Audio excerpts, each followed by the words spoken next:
Okay, it is 7:07. We'll call this meeting to order. Welcome to our regular council meeting for Monday, January the 11th.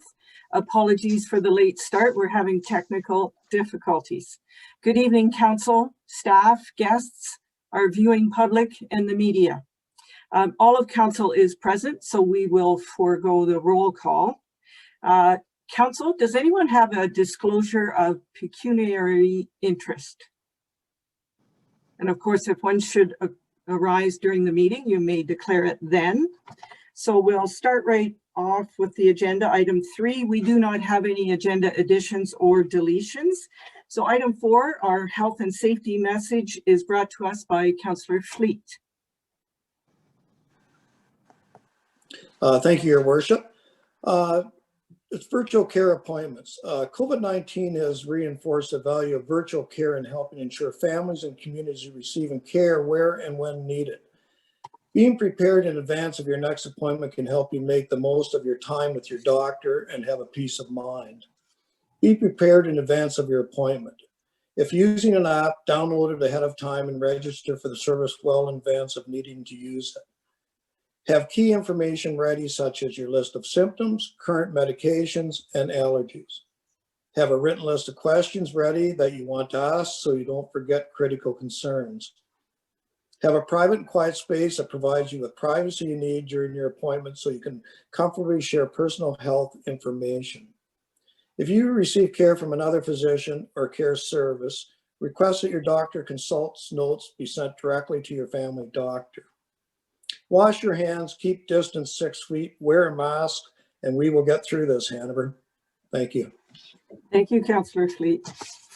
Okay, item 5, delegations. We do not have any this evening. So item 6, council and committee of the whole minutes. 6.1 is the regular council meeting minutes from December 21st. And I have resolution 0121, and I need a mover and seconder to put that on the floor. Councillor Fitzsimmons and Councillor Cable. And I'll just highlight a couple of items. You'll remember that evening, just before Christmas, we had a presentation of the 20-year service award to Chris Karcher, who is a firefighter here in town. We also had Craig McDonald, Redden Insurance, at that meeting, giving us an update on our insurance policy. And Don Smith, the chair of the Hanover Police Services Board, and Chief Knoll were present to present the business plan. And we also endorsed the Hanover Police Service as the police service of choice for the remainder of this term of council. And that's all I'm going to highlight about those, unless anyone else has comments or questions. So I'll call the question. All in favor? That's carried. Thank you. Item 7 is staff reports. And the first one, 7.1, is resolution 02-21. And it is report CAO 0121. It's from Brian Teixeira, our CAO clerk. And it is regarding an appointment to the Town of Hanover Planning Advisory Committee. So I need a mover and seconder to put that on the floor. Councillor Fleet and Councillor Dickert. Thank you. Brian? Thank you, Worship. So as per our procedure bylaw, all council appointments to boards and committees have to be made by resolution of council. As the result of a resignation from the Town of Hanover's Planning Advisory Committee, we placed an ad in the Post, and 2 applications were received by January 4th. Mayor Patterson has reviewed the applications and is recommending that Mr. Peter Hambley be appointed to the Planning Advisory Committee for the remainder of the current term of council. There are no financial implications associated with this appointment. So the recommendation is that report CAO 0121, appointment to Town of Hanover Planning Advisory Committee be received, and that Hanover Council approve the appointment of Peter Hambley to the Town of Hanover Planning Advisory Committee. Thank you. Are there any questions or comments? Seeing none, all in favor? And that is carried. Thank you. Item 7.2, this is report DCS 0121. The subject is the 2021 budget status and safe start Safe Restart Phase 2 funding. It's from Chris Walker, our Director of Corporate Services and Treasurer. And I have Resolution 0321. I need a mover and a seconder to put that on the floor. Councillor Hawking and Deputy Mayor Hicks. Chris? Thank you, Your Worship. Council may remember at the December 14th budget meeting that you passed a motion that you accepted the report for the operating and capital budget, and that we be directed to limit the annual tax levy increase to 3.62, because we went through a bunch of different items and it ended up being so much money, so we had to come back and let you know, and that we would revise the proposed budget at a future meeting. Today is that future meeting. The recommendations at that meeting, council had $656,000 in savings that were implemented into the budget. So that reduced the levy down from an increase of $1,061,000, which is about 15.8%, down to $405,400, which is about 5.79%. I've given you some information there that shows you what the original levy was 8.059200, and it's now revised at $7,403,200. So that's your difference of the 656. So overall, from the increase from 2020 levy to 2021 would be the 5.79%.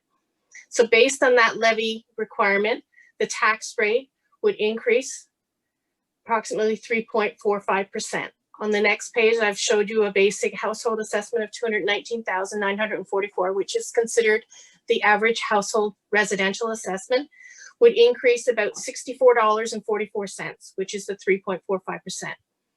Works out to about $5.37 a month, or 18 cents a day. A little less than a cup of coffee if you went to Tim Hortons, because I know they go up about 25 to 50 cents a day.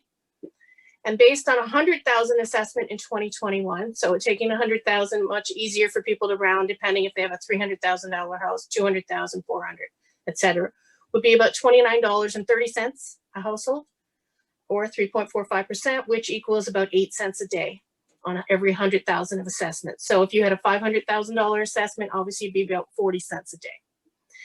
So then on December 16th, the town received notification from the Ministry of Municipal Affairs and Housing that we were successful in obtaining some funding in the amount of $1,030,000 under the Safe Restart Agreement.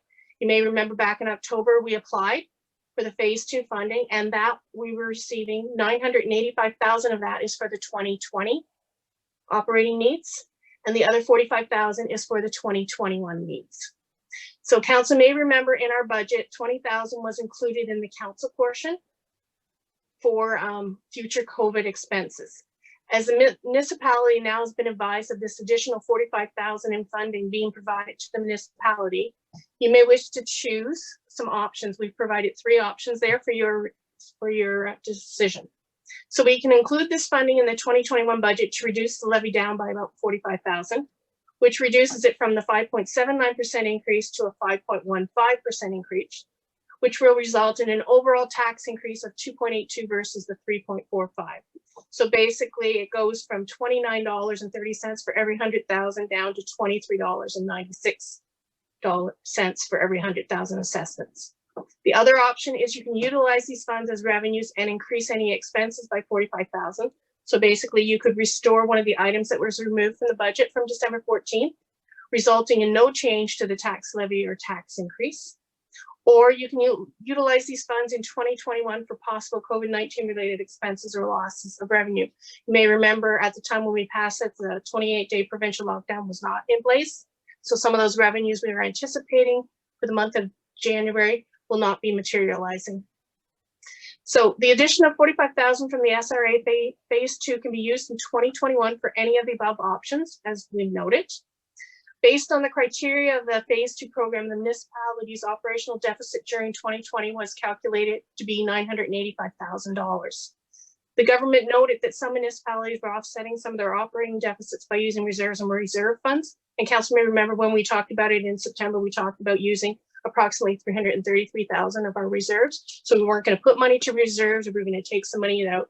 We were not going to do a lot of the stuff that we had anticipated so that our deficit could be less.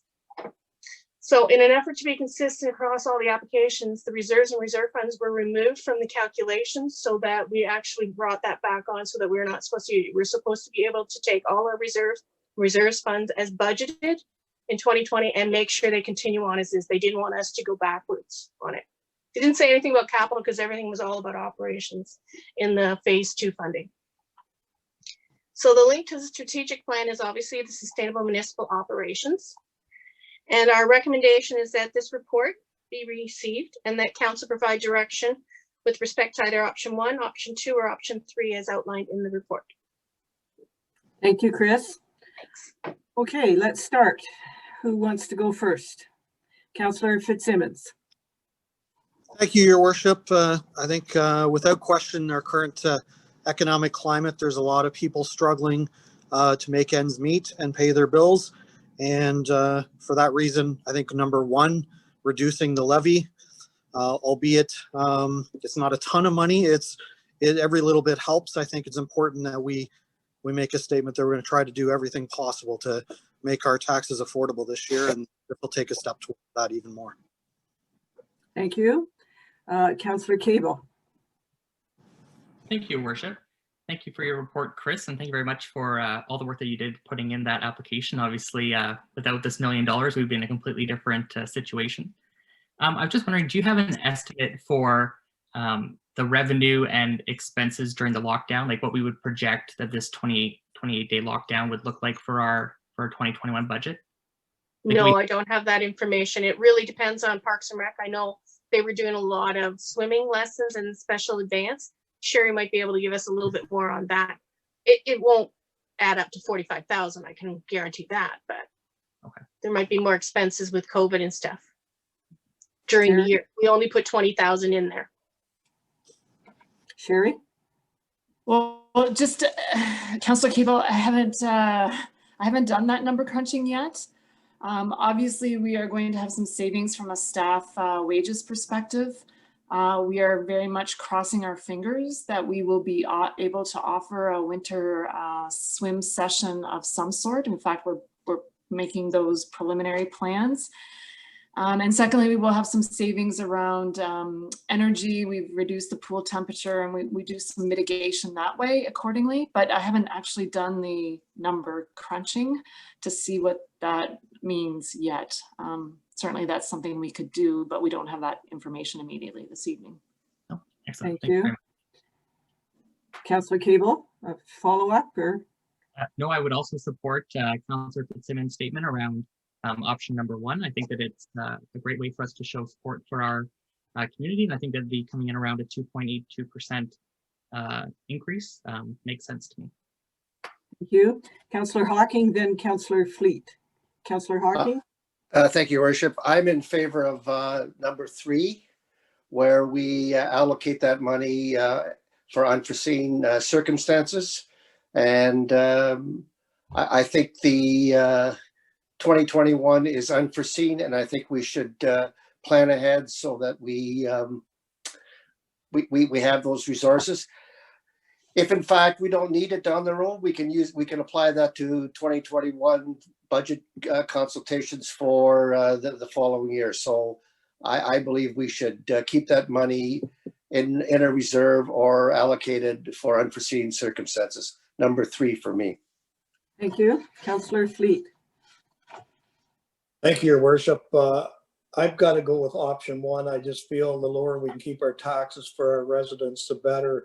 You know, you fill your car up with gas, the carbon tax is in place now, and our gas is more expensive to fill up your car. You get your heating bills.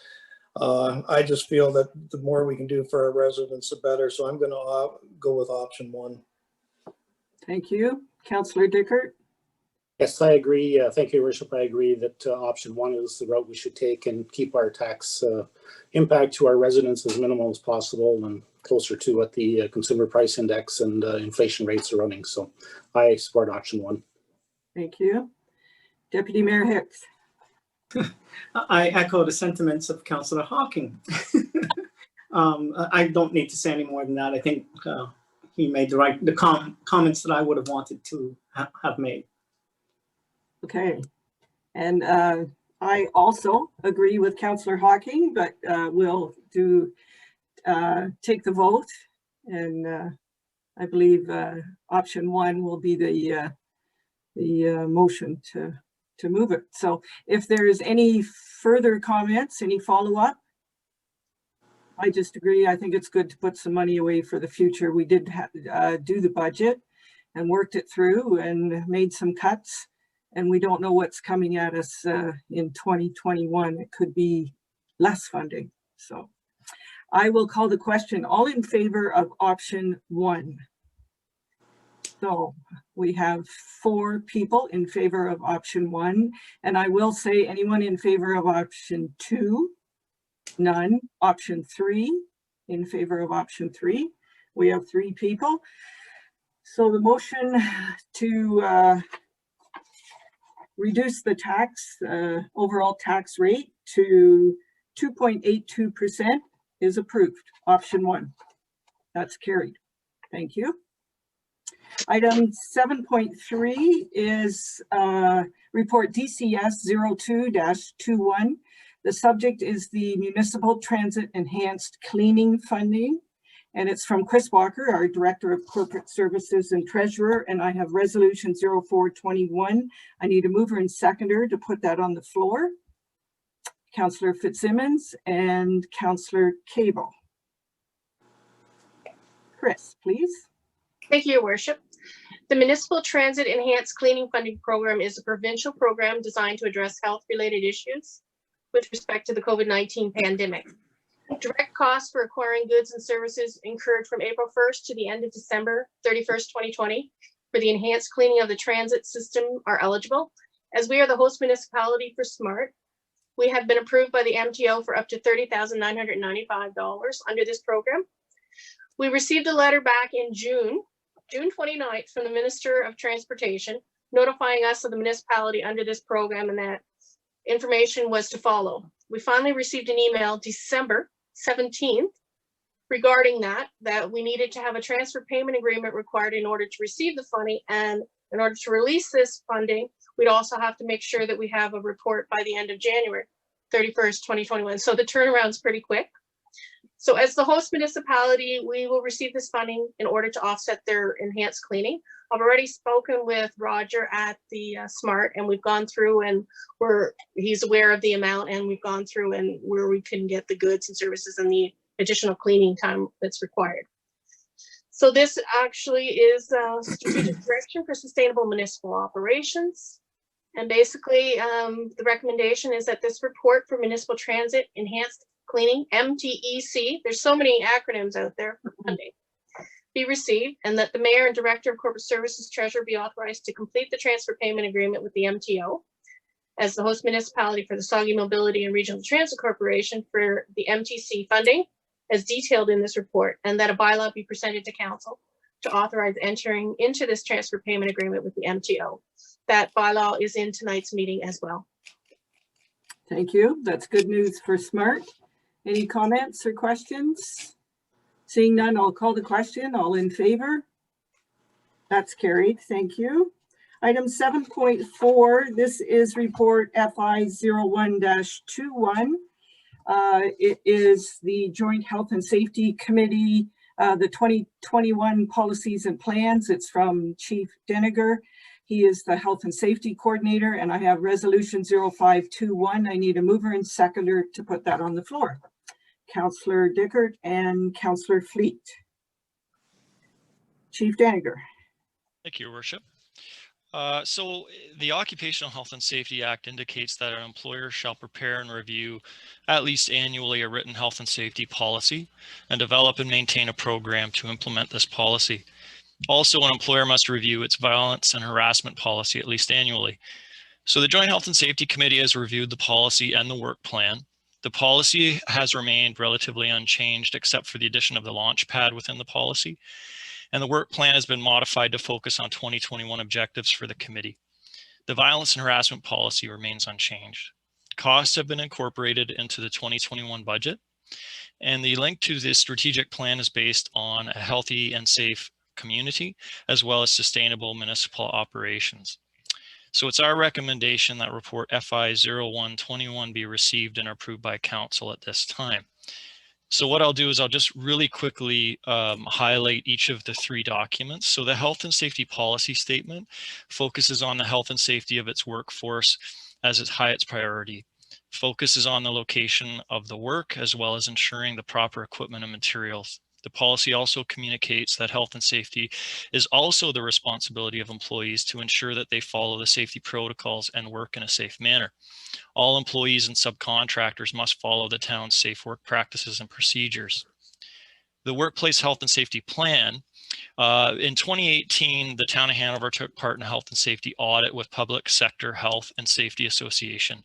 The results of this audit assisted the committee in designing 8 key objectives for the next 5 years, starting in 2019. The recommended priority list is located in the work plan, and page 2 of the plan outlines what specifically the committee will focus on in 2021, what priority on page 1 its focus is, the responsibility of the action, and a timeline for the activity. The violence and harassment policy statement. Again, the focus is on providing a safe and respectful work environment for all staff. The policy is in force for staff both at town-owned locations and while working at other locations. The policy applies to staff, visitors to town locations, clients, students, volunteers, and contractors. A definition of both violence and harassment is included. A commitment is made to protect staff, as well as to ensure that all staff are educated on violence and harassment in the workplace, and investigations of complaints will be fair and timely. That's a review of the 3 documents. If there are any questions, I'd be happy to answer. Thank you. Are there any questions for the chief? None. Okay, good. So all in favor of resolution 0521? That's carried. Thank you.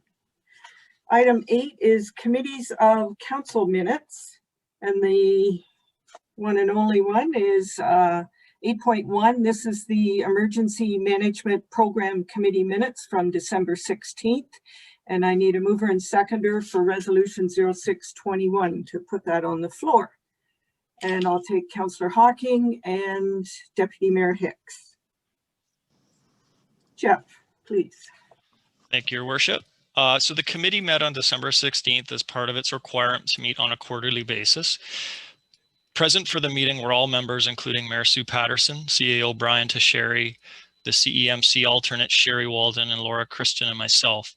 That was neglected on the minutes, so I wanted to make sure you had that information.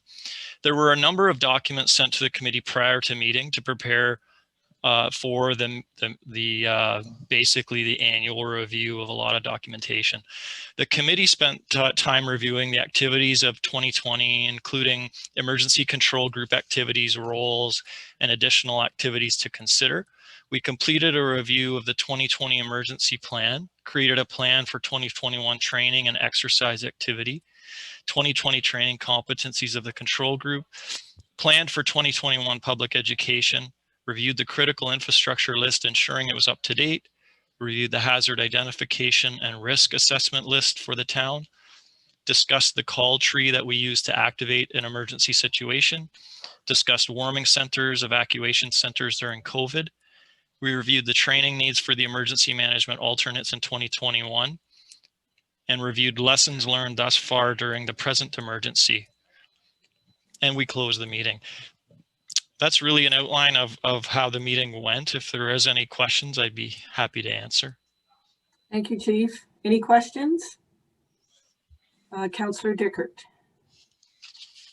Yes, just out of curiosity, item 5.9, it says it was decided that warming centers weren't required as a result of the COVID. I just wonder what would drive the lack of a need for warming centers because of COVID?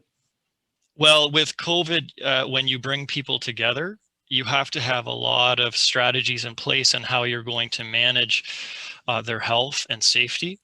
So it's not as simple as just saying, hey, we're open for a warming center. You now have to create a lot of COVID strategies to make sure that you've got separate locations where people that might be showing symptoms can go. And then you have to have a lot of strategies in place, and a lot of staff are required to ensure that the COVID priorities can be maintained. Okay, so it's not so much not needing them, it's just the logistics around having one. Logistics with COVID make it Okay. way more difficult than just opening up a warming center. Okay, understood. Thank you. Yeah. Okay, I'll call the question. All in favor? That's carried. Thank you. So item 9 is our bylaws. We have 5 bylaws this evening, and I have resolution 0721 to put that on the floor before we have the intent from our clerk. So I have Councillor Cable and Councillor Fitzsimmons. And I'll ask Brian for the intent of the bylaws, please. Okay, bylaw number 3140-21 is a bylaw of the town of Hanover to confirm the proceedings of the council of the corporation of the town of Hanover at its regular meeting held on December 21st, 2020. Bylaw number 3141-21 is a bylaw of the town of Hanover to approve and authorize the transfer of certain property between the town of Hanover and Blue Water Community Radio. Bylaw number 3142-21 is a bylaw to authorize the execution of the transfer payment agreement for the municipal transit enhanced cleaning program between Her Majesty the Queen and Right of the Province of Ontario, represented by the Minister of Transportation for the Province of Ontario, and the town of Hanover. Bylaw number 3143-21 is a bylaw to enter into an easement agreement between the corporation of the town of Hanover and David Urban Fisher for the construction of a storm sewer on property located at 261 2nd Street, and more specifically described as Part 1, Reference Plan 16R, and that will be determined in the town of Hanover in the county of Grey. Bylaw number 3144-21 is a bylaw to establish the rates, fees, and charges for various services provided by the municipality. Thank you, Brian. So it's been moved by Councillor Cable, seconded by Councillor Fitzsimmons, that bylaw numbers 3140-21 through to 3144-21 be introduced and that they be taken as read a first, second, and third time, finally passed, signed by the mayor and clerk, sealed with the seal of the corporation, and inserted in the bylaw book. Before we vote, are there any other further questions or comments? Seeing none, I will call the question. All in favor? That is carried. Thank you. Item 10 is correspondence requiring action. We do not have any this evening. Item 11 is reports and correspondence for information. The first one, 11.1, is report FI 02-21. The subject is the monthly activity report for December of 2020, and it's from our fire chief, Chief Deniger. Jeff, please. Thank you again, Your Worship. So this, as stated, is the report for December of 2020. As you can see, in December, the number 1 call is for medicals and rescues tied. Then we have false fire calls and public hazard. There was a total of 18 calls in the month, so up a little bit from 2019. For the annual fire calls to the end of December, we had medicals as number 1, false fire calls number 2, and rescues is number 3. And we finished off the year at 171 total, a reduction from 209 in 2019. We certainly saw a reduction in calls at the first lockdown for about a month and a half, which had an implication. Nobody was going anywhere, so the call volume really dropped for almost 2 months. Inspections were fairly busy with a total of 20 inspections, 20 reports issued, and 11 still in progress. We did have 1 alarm for life visit, which was compliant, so we had 100% for the month. No public education as a result of COVID. If there's any questions, I'd be happy to answer. Thank you, Chief. Any questions for the Chief? Okay, good. That was for information. So 11.2, this is report PB 0121. The subject is the 2020 statistics for building permits. It's from Mr. Tedford, our Director of Development and CBO. And this is for information. So Don, please. Thank you, Your Worship. The Building and Development Department prepares an annual report every year to talk about the building activity, and it's for council's information. The following is a record of the 2020, including the previous 4 years for comparison purposes for council. The total number of permits issued in 2020 were 120, which is pretty well on par for 2019 through to 2016. They're all around the 118 down to 2018 has seen 131, but it's pretty average, that number. The total construction value was the highest I've seen though for all our collection of data. It's 35,337,000. The closest to that is 2017. That's when we had $20 million high school built, and it was 30,271,000. The total permit fees collected for 2020 was 470,730. And again, the other years, the comparable years would have been 2018, 2017, with around 340,000 collected in fees.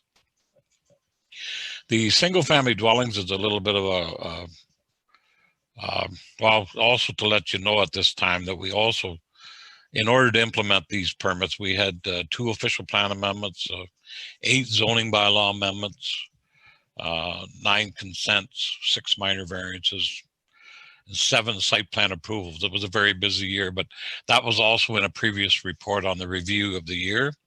I just thought I'd let you know that those kind of planning applications also create those numbers of permits. But the single family dwelling seems to create a little bit of a confusion this year. 2020 has comparable with to 2016 and 2017, but the increase in 2020 from 2019 is I would consider as being unusual, and maybe because of the impacts of COVID-19.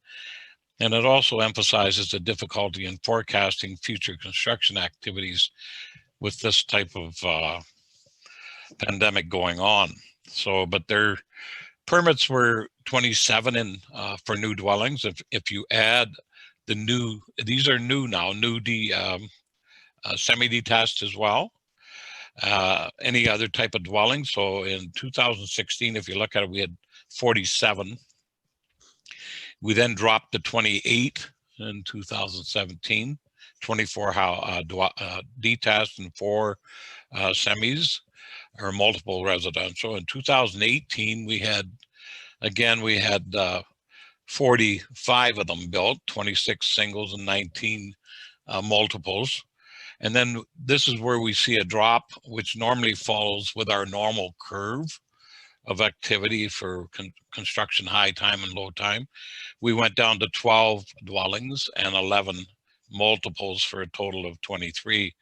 And then all of a sudden we're back up to 60 for 2020, which is quite an increase for the number of dwellings. And we're going to be seeing, I think, more of this type of housing.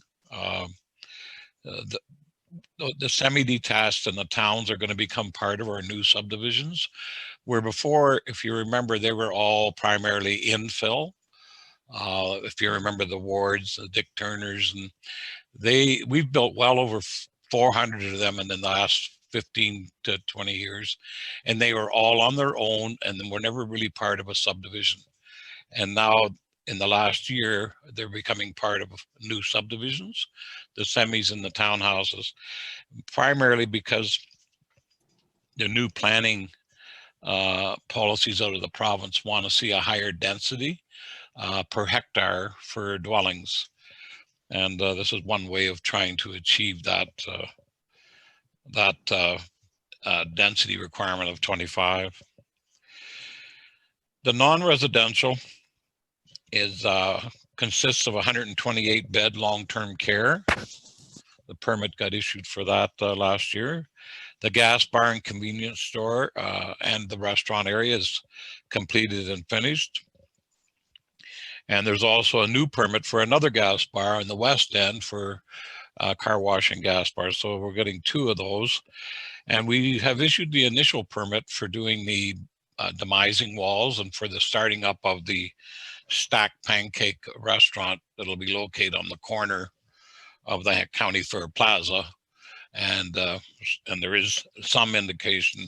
I haven't had any final permits on it or anybody discussing, but it's Choices REIT that wants to do the cannabis beside that, which would be a small 1,500 square foot store. The renovations are pretty consistent of $500,000 for the last 4 years, 5 years. Every year we seem to do $500,000 with residential or other types of renovations. During the year 2021, we're looking forward to seeing the commencement of the 128 bed facility with the finalizing of the stormwater outlet. We see a new the new construction of the gas barn car wash on the west end of the main street. That'll be welcoming there. It is also hopeful to see the former JDSS property develop into a new multiple residential facility plus a new subdivision that will incorporate 5th Avenue being extended from 6th Street through to 7th Street. Again, this report is for information only. And if there's any questions, Your Worship, I'd be pleased to answer them. Thank you, Don. Any questions? Councillor Fitzsimmons. Thank you, Your Worship. I'm sure a question that council gets asked a great deal is pertaining to the empty marijuana plant in the industrial section. Don, is there anything you can update us and the public on regarding that for 2020? No, there's not, other than there is people in town. Everybody's kicking tires and lucking, but I see up in Owen Sound that one's moving ahead finally, but I don't know what it is that's going to make it finally drive it. I did read the whole article and did talk with regards. The one in Owen Sound is actually creating like a mini mall with 20 rooms, around 600 square feet, and people that actually sell in a retail store, they can go and wholesale and they can start manufacturing at a higher quality that they're indicating, and that they'd be in this 600 square foot room. And what they manufacture there, they can now transport to their retail area for the purposes of retailing. This I've never heard of this process before, but something that might take off in the future. But other than that, it's pretty quiet in there. Thank you. And Don, there's no guarantee that it will be a medical marijuana plant, right? That's for sure. We have an exhausted site development agreement and an agreement for it to happen. So it could be anything now that could come along, or it could be again along the cannabis or marijuana. It is an approved use. We just have to refigure out a whole new agreement. Right. Thank you. Deputy Mayor Hicks. Thank you, Your Worship. Lots of talk in the county about affordable and attainable housing. So I guess with that in mind, it's nice to see that multi-residential number triple over what it was last year, because that's going to support the attainable piece. Right. Any further questions or comments? Seeing none, thank you. We'll move on. Thanks, Don. Item 11.3 is report PB 02-21. This is the Municipal Law Enforcement Quarterly Report from October to December 2020, and it's from Mr. Tedford, our Director of Development and CBO. Don, please. Thank you, Your Worship. Again, this report is for information purposes for the bylaw enforcement with regards to the activities. And as you'll see, it also has the year to date. Now, this will be our first comparable that we can do now, being that we have put in place a full year now. So he has got his comments at the bottom, like parking, a total of 10 this quarter, and 88 for the year. Clean yards is 11, 59 for the year. The zoning, he's had 5 complaints with 32 complaints for the whole year. Animal control, there's 11 in the last 3 months and 62 for the whole year. Noise complaints are 3 and 19 for the whole year. Sign complaints is 2. Over the whole year, there's 14. Fences, there's 2 with 7. Property standards is 5 with a total of 28 for the year. A mobile canteen is 0 this month and 3 for the whole year. Parks, 3 complaints in the parks and 9 for the whole year. Education is 0 for this quarter and 2. Open air burning is 2 for this time and 20 for the whole year. And the COVID-19 complaints are 3 in this last quarter and 25 for the whole year. Total responses were 57 with 368 for the whole year. He indicates that parking continues to be monitored with the 2-hour maximum on the main street. Complaints received from the clean yards, fences, and open air burning are all reflective of the time of year. Animal control complaints are lower. However, complaints received will vary one quarter to another quarter. Property standards complaints received were related to interior and exterior structures issues, such as staircases, handrails, windows. He's also had some numerous complaints on heat and lack of heat and roofs leaking and stuff like that. As of December 26, they've re-entered into the provincial shutdown, and as a result, the complaints of COVID have resumed. However, he says they've received 3 complaints and all have been resolved. He is working with the Hanover Police with regards to the reenacting of the lockdown. If there's any questions, I'd be pleased to answer them. Thank you, Don. Any questions? That's a good summary to have. Councillor Cable? Thank you, Your Worship. Just a quick question, Don. What would be an example of a complaint around signs? What might be an example of that? It used to be one of our biggest ones, Councillor Cable. Like it was mostly it's about the mobile ones where they move them in and don't get permits, and they leave them up for longer than the 3 months they're allowed, or if they can take 2 months or 3 months. They're only allowed to do that twice a year, and sometimes they'll leave it up for the whole year. The compliance has been a lot better, and permits have been a lot more in compliance. So that's why we're seeing a reduction in that area. It's actually good to see. Excellent. Thank you. Okay, good. Thank you, Don. Item 11.4 is the Saugeen Municipal Airport, the commission minutes from December 16th. Councillor Hockey. Thank you, Your Worship. The report is basically capturing our discussion of the budget. You will see that there are suggestions of how we can increase the revenue for the airport, and while at the same time looking at the expenditure side. So Chris Walker joined us because, as you know, the town looks after our the treasury portion. It's a great addition to us. We worked through, and I think there's a growing support for an annual event at the airport where we can generate revenue for the airport. The one this year, of course, is the Snowbirds on June the 22nd. And part of the report recognizes the discussion on that part. But basically, it's capturing everybody's comments on how we keep our budget as low as possible. Okay, thank you. Any questions for Councillor Hocking? Seeing none, we'll move on. 11.5 is the Community Improvement Partnership minutes from November 12th. Again, Councillor Hocking. Thank you, Your Worship.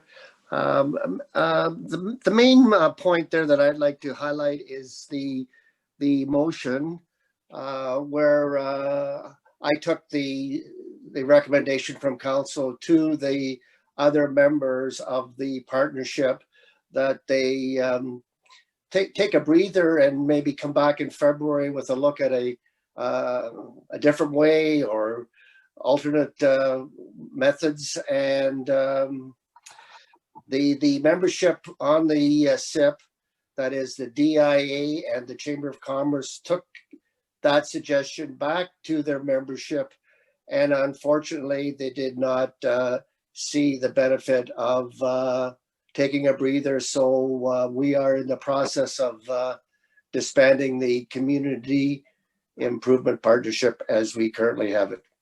And that doesn't mean we're not going to support initiatives in the DIA and the chamber. We will still be there as supporting. It's just going to be a new way of doing business. Right. Thank you. Any questions? All right. Thank you, Councillor Hawking. 11.6. This is a letter from the Ministry of Children, Community and Social Services. It is announcing that there is a 5-year poverty reduction strategy.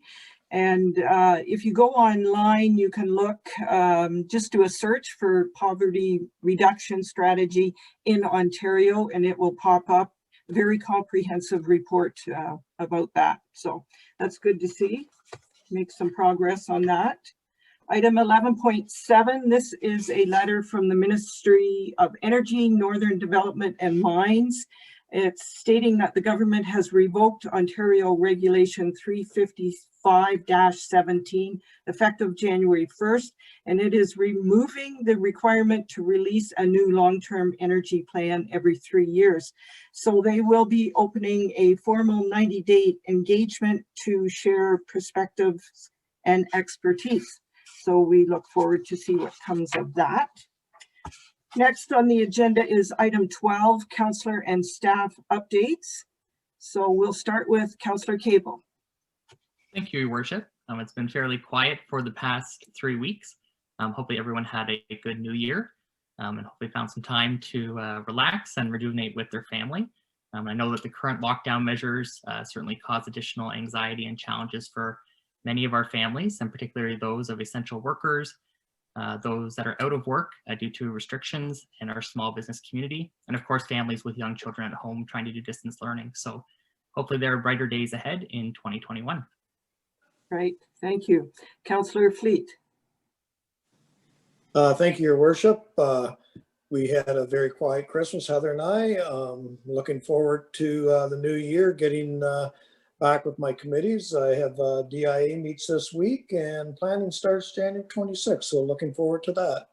And I hope everybody had a safe and healthy Christmas and New Year's. Thanks. Thank you. Councillor Hawking. Thank you, Your Worship. Everything that Lorna and I did over the holidays was virtual. So it's the first time in my life I haven't been with my family at Christmas, but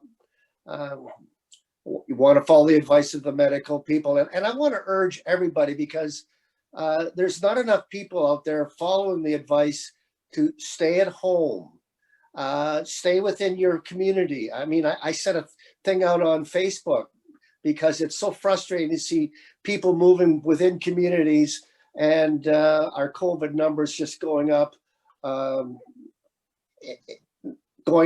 wrong way. So please stay at home. I want to wish everybody a happy new year and all the best. Stay safe.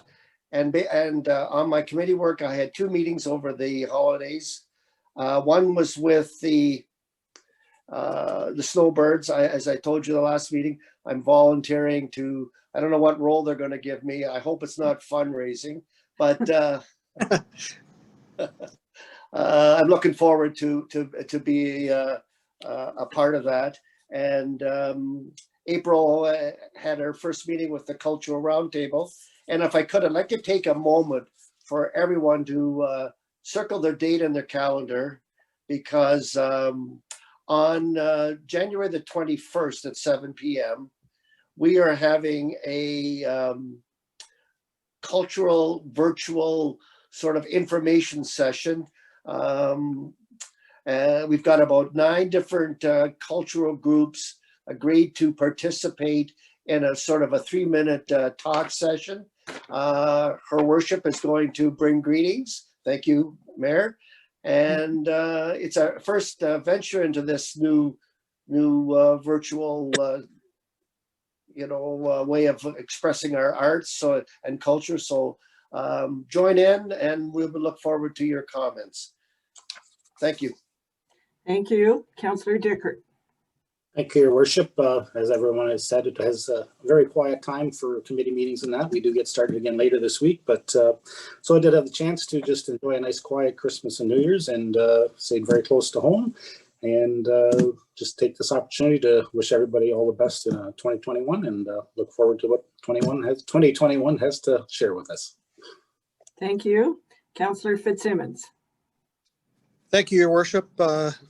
Like everyone else, it was an incredibly quiet Christmas. My first Christmas in 19 years without my youngest son, which was, you know, obviously difficult to deal with that. But we have to do what we have to do right now.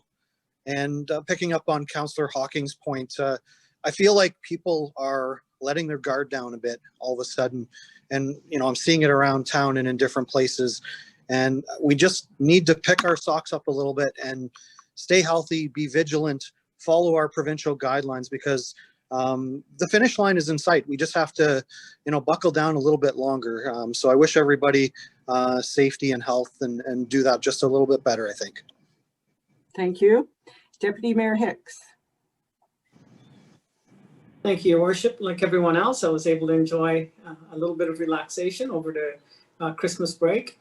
But we're now back at it full tilt, and the meetings seem to be endless. Fast and furious, it seems.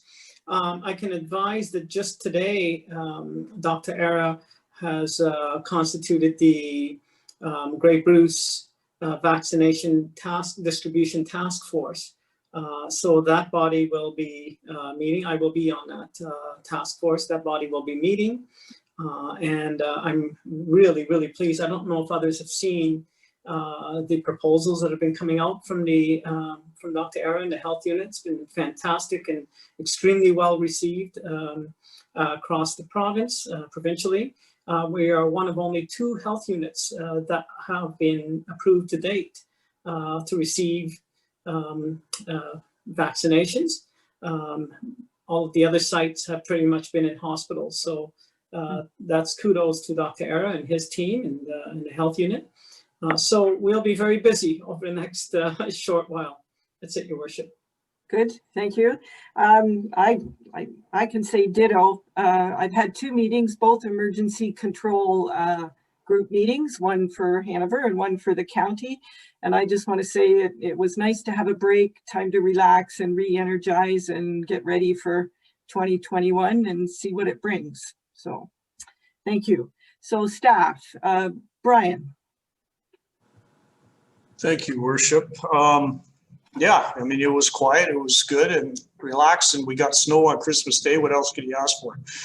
I just want to advise council, or remind council and advise the public that on January 18th at 4 p.m., our consultants will be presenting growth plan phase 2 investigation report to this point. In particular, they're going to be focusing on the investigation that they've done on the special policy areas in Hanover and how that's led to a proposed official plan amendment.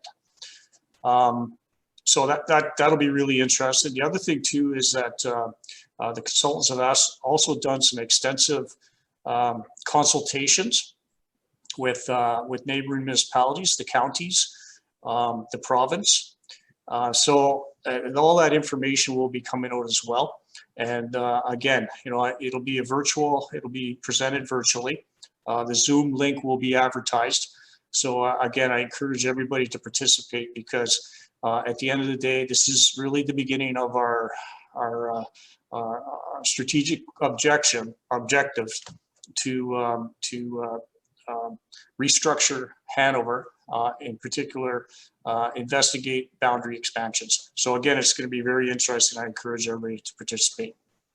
Thank you. Thanks, Brian. Chris Walker. Thank you, Your Worship. I've been busy working on grant fund applications. I had to put in that resilience stream funding by January 7th. Been working with the MTEC that you looked at today, working with SMART on their gas tax funding. We're currently working on the 2020 year-end entries and getting all those final invoices done. Obviously the 2021 budgeting, updating all that information. We're working with our Vention group. They're working on an RFP. Hopefully by the end of February, they'll have all the design in place.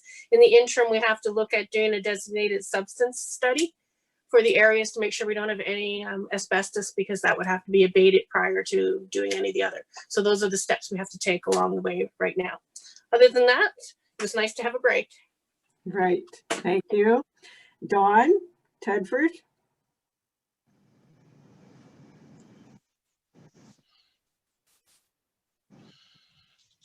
Thank you, Your Worship. Yeah, it was really good to have a break, and I'd like to just say that it's back busy again. Though it's we got 4 applications in today for semis to be built. We do have a set of preliminary drawings for the JDSS that I've just started to review and look at. We had footings dug today for a 4-plex down in East Side, or not East Side, down in Cedar East. And it's the time of year when the construction has to be rather orchestrated. There has to be a conductor there making sure when they dig, the frost don't get at the ground that's been exposed, that they get the footings poured and they get the straw back and they put the dirt back. And they did very well today. I must admit that everybody there seemed to be knowing what they're doing. It was good to watch. The road gets a little muddy though. I did pass that on to Mr. Cooper. The McEwens are still waiting for their trusses, and hopefully they'll be here, they said, by the middle of January. The permit materials seem to be it's a COVID thing now, where most of your industry with regards to plumbing equipment or parts, or whether it's electrical or whatever, the factories have got to do their social distancing the same as everybody else has, and their productions have probably went down enough that they were trying to stay ahead. But I think nowadays that's probably got caught up to everybody with regards to there's just no product there, and then they're trying to make it maybe as quick as they can. Lastly, I'd just like to reiterate Brian's comments about January the 18th, 21, the special council meeting, or the public meeting for our growth phase 2. It's a very important meeting, and it'd be good to see a lot of people participate and find out what it's all about. So I'd just like to support Brian on that January 18th date. And thank you very much, and I hope everybody has a good 2021. It looks like it's going to be as busy, but we'll have to just wait and see. Thank you. Thanks, Dawn. Sherry Walden.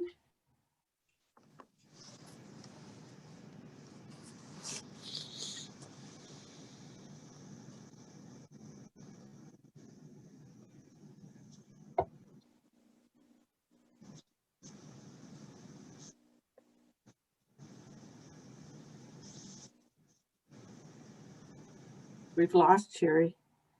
Oh, I'm here. Can you hear me? Yes. Sorry. Thank you, Your Worship. I could hear Don, and I wasn't sure if it was his internet causing the funky voice I was hearing or mine. So anyways, sorry about that. That's okay. So a few things actually. Certainly we've been dealing with the lockdown outfall, I guess I would say, and that has been something we dealt with before Christmas and we're continuing to deal with. I took the opportunity last week to go out on our trails and walk. I walked from 7th Street to Exceldor, and I don't know who enjoyed it more, myself or my dog. His tail was just a wagging the whole time, I have to tell you. But just a few reminders to our residents who are out on our trails, and it's very evident that people are out there because there's a great path that is worn, that we do not have any winter maintenance on our trails. Not to say you can't use them, but we do not have any winter maintenance, and they are a use at your own risk. I certainly encourage you that you're going to need a good pair of winter boots with a good tread on our trails at this time of year. There is to be no motorized vehicles on our trails. That includes snowmobiles. There's evidence that there are snowmobiles on our trails and in some of our parks, so just that reminder. And Wrigley, my dog, would like to just remind everybody that dogs are supposed to stay on leash, and their owners are supposed to stoop and scoop. We saw some evidence that that maybe is not happening, and he wasn't real happy to see that, nor was I, to be honest.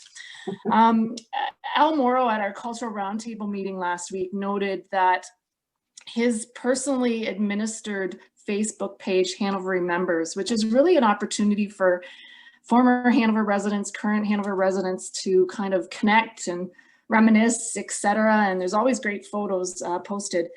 It has grown by 1,000 members since the pandemic started. So that just goes to show how virtually people are connecting. So kudos to Al for the work that he puts into that. And if you happen to look it up on Facebook, you know, he is fairly particular about who he allows to become a member of that for obvious reason. It's meant to be kind of that reminiscing and positive Facebook page.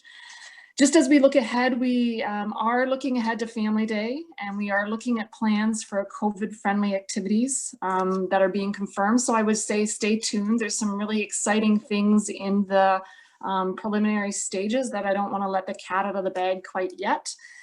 And the other thing that I would mention is we are confirming, once we get that okay to reopen, if we get that okay to reopen, our alternate options for our winter swim lessons. Our winter swim lessons were to start the week of January the 18th. And then we have advanced aquatic leadership courses as well that were to start last week. So we have got alternative plans in place. We're just finalizing those. And I would encourage anybody who's A, already registered, or B, thinking of registering, to watch the Hanover website for updated information about those programs.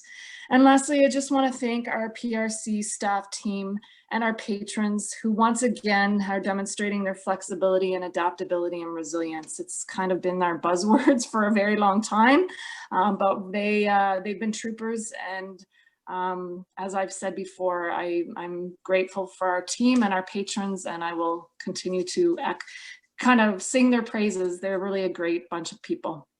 That's it, unless there's any questions. Thank you, Sherry. Okay, Chief Deniger. Thank you, Your Worship.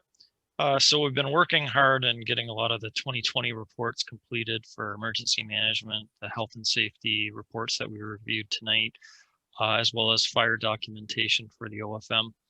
We had a new recruit class start last week, and that's been going well. They have a lot of work ahead of them. We were quiet over the holidays for calls, which was nice for the firefighters to get a little bit of a break. I think we only had a couple of calls, which was really nice. We're continuing to meet bi-weekly for our own emergency management group, and then having emergency meetings when necessary, potentially this week after tomorrow's announcement. We had a busy December for health and safety with a lot of the planning to get ready for 2021.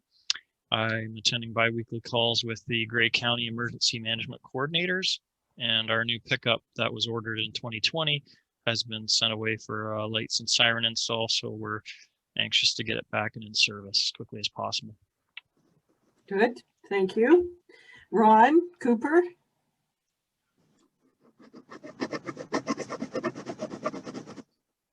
Thank you, Worship. I guess just for those that were dreaming of the white Christmas, it magically happened on Christmas Eve, and everyone was able to wake up to snow Christmas morning.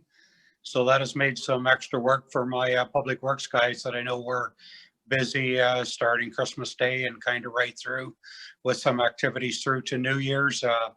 Things have obviously lightened up since then. Looking at some more snow maybe coming up later this week, but definitely been a light winter, that's for sure. In terms of the wastewater treatment, that construction project, there was about a 2.5 week shutdown. The contractor hasn't worked on it since just before Christmas, but was back.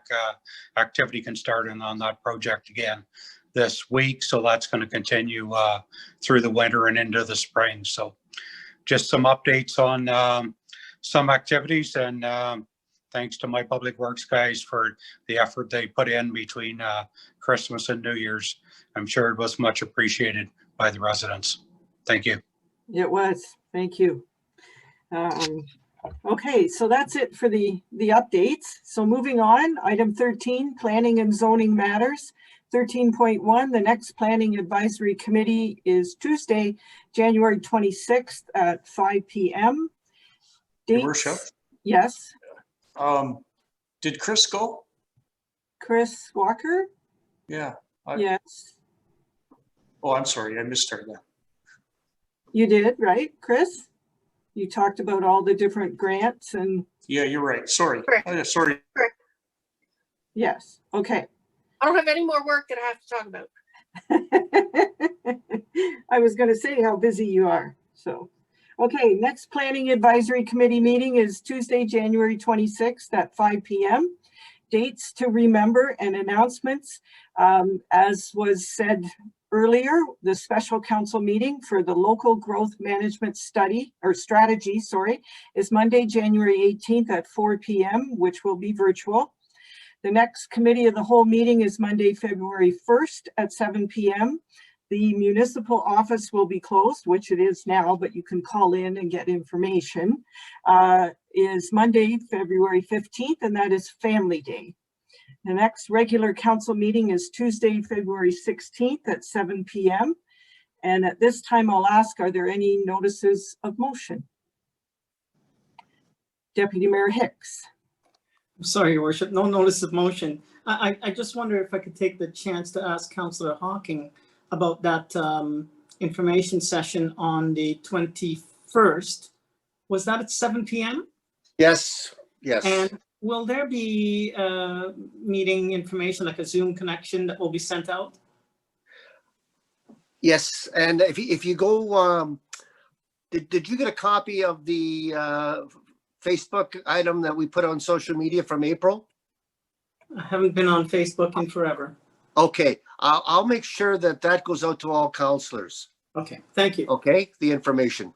Thank you. Thank you. I believe it's also going to be advertised in the Post. Yeah, you're absolutely right. Yeah. Yeah. So, yeah, okay. But we'll make sure everyone gets an individual copy. Right. Okay. All right. So no notices of motion and no closed meeting this evening. We have one final motion. That is the adjournment, and it's resolution number 08-21 to adjourn at 8:13. I need a mover and a seconder. Deputy Mayor Hicks and Councillor Fleet. All in favor? That's carried. Thank you. Good meeting, everyone. Glad to see everyone again, too. So have a good one. Take care. You won, Your Worship. Well, maybe. Bye all. Bye-bye.